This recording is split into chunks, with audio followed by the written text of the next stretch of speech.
It's hard for you to be sincere. We are not in this way for it to be easy. We're in this way to be hard for us, because the price that we are getting, it is very high, it is very great. Slowly, inshallah. It's hard for you to be sincere. Then, slowly, bit by bit, be more sincere. It will be easy that time. Once you start stepping in your ego, the beginning part will be difficult, but you'll find more force and more energy and more power and more support coming to you. It'll be easier and easier. When the rocket is about to take off, it requires so much power, so much fuel, so much energy to pull itself out from gravity, isn't it? So much, but after a certain level, then it gets easier and easier. And after a certain level, you don't even have to have anything to push you away from gravity. You will just float. You will just submit. It is like that with the ego too. When the river is flowing, it's making so much noise. Flowing, going through mountains and forests. So much noise it's making, but once it reaches into the oceans, it just disappears. There's just complete quiet.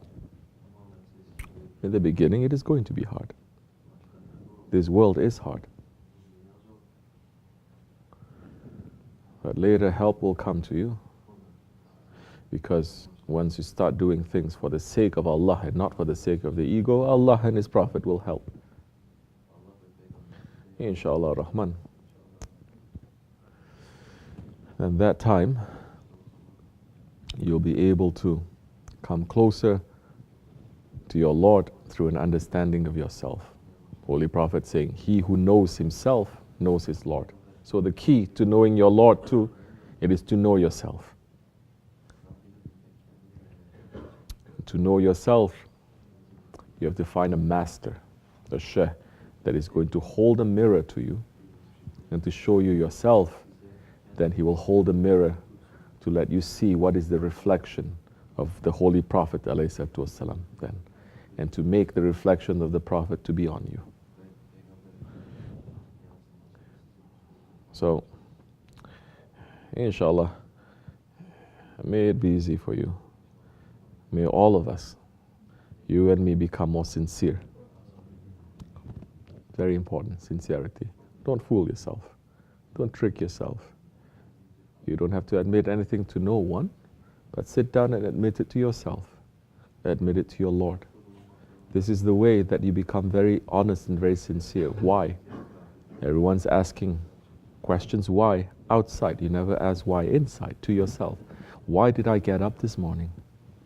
Why did I say those words? Why did I act so much in ghaflat?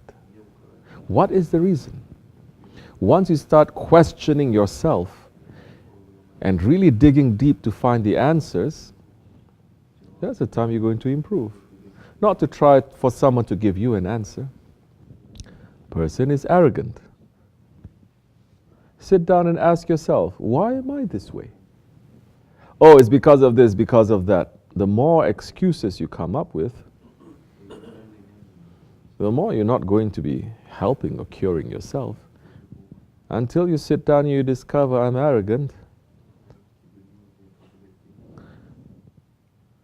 Because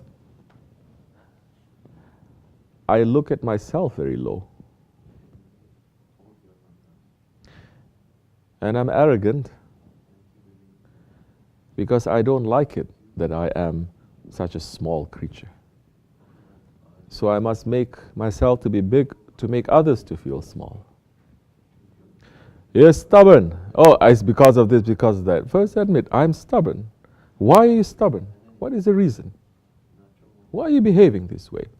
What happens then? You break the cycle then of your habits, because people, they get stuck.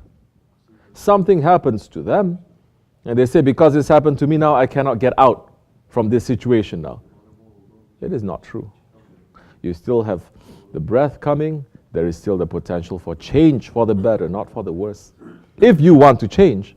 Most people, they don't want to change. Most people say, I'm stuck, and so what? I like it this way. Then go ahead, live your life, be stuck. But you know something? You're not so free. Go into a McDonald's, order a glass of water or a bottle of water, and walk out without paying. What happens to you? They will put you to prison. Allah has given us everything. You think this is for free? But what is He asking? That we pay money to Him? No. All He's asking is, remember me and give thanks to me. Majority not even thanking Allah. Majority working, they say, because I work, I get the money. They're not saying because we're blessed, because Allah is giving it to us. They say, no, it's because I work, I get the money. You're still trapped with your 5 senses like an animal. Bruh, millions are working and they don't get money. Isn't it? And so many, they're not working and they get money. So where is your intelligence? Where are you sitting down to think? This is Islam, making you to think, understand, come up to very difficult questions that you yourself, you have to answer. You discover, I'm stubborn because I'm scared to let people know that I don't know too much. Or I'm stubborn because I want to stand up to show that I'm something. Whatever reason that you are having, you admit it and you say it's because of this. Then, that time you say, please help me, Ya Rabbi, oh my Lord. I am powerless against my ego. Send me help. There's a time when you open your heart and light will enter. It will be easier. You'll find ways because you've already defeated your ego at that time. You're not making excuses for yourself. You are taking accountability. You're admitting. Don't be like Shaitan. First they make a mistake, then they become more arrogant and more stubborn, refusing to admit to that or refusing to apologize. And refusing to run to make things better. How many times have we said, you do something wrong, run to do something right? But Muslims now, murids, they do something wrong and they just turn their head and they pretend there's nothing there. No apology, no nothing. Or if it is, very difficult, very difficult, very hard for them to actually just say, I'm sorry. And when they do, it's just a word. I'm sorry. What do you want from me? I said, I'm sorry. Sounds familiar? Islam, if you're a believer, you do something wrong, run to do something right. Fix the problem. You made the problem. Fix it. Don't just say, I'm sorry, and then turning your face and pretend as if it's not there, nothing happened, to be distracted by something, and then later to say, oh, are you still upset with me? Why are you upset? Not the behavior of believers. Yeah. If you think, if you feel that you're getting fixed, this is when it's working, the medicine is working. If nothing is happening to you yet, and we say the medicine hasn't taken effect, it may take a longer time for things to get better, for you to cure, to be cured, to become a better one. We're here to learn. Maybe we'll learn. So many not learning. We must learn, you and me. These words first to myself and to others who are listening. May Allah subhanahu wa ta'ala put us in safety, make us to have more understanding and more knowledge, and to become better ones to each other, better ones for this way, better ones for our Lord. Wa min Allahu tawfiq, al-Fatiha.